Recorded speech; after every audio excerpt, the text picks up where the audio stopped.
Hi friends, బాగున్నారని అయితే బాగున్నానండి. ఈ రోజు అయితే గార్డెన్ లో దొండకాయలు అయితే హార్వెస్ట్ చేస్తాను అనమాట. మనకి మార్కెట్ లో దొరికే దొండకాయలకి ఈ దొండకాయలకి చాలా డిఫరెన్స్ ఉంది. చూడండి, చారుగా కనిపిస్తుంది కదా. మేమైతే ఈ దొండకాయని అయితే పొందర దొండ అంటాము. ఈ దొండకాయలు చూడడానికి పెద్దవిగా ఉంటాయి, పండిపోయాయేమో అనుకుంటారు. కాకపోతే లోపల చాలా లేతగా ఉంటాయి అనమాట. అవే దొండకాయలు అయితే మార్కెట్ లో మనం చూస్తే మాత్రం ఆ పెద్ద సైజు తీసుకుంటే పండిపోయి ఉంటాయి. ఇవి మాత్రం అలా కాదనమాట.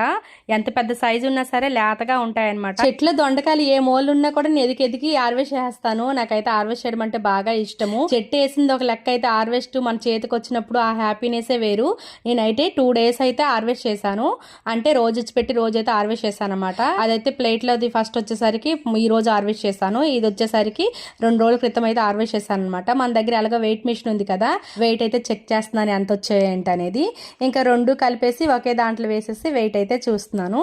కలిపిన తర్వాత వచ్చిన దొండకాయల వెయిట్ అయితే ఇదనమాట.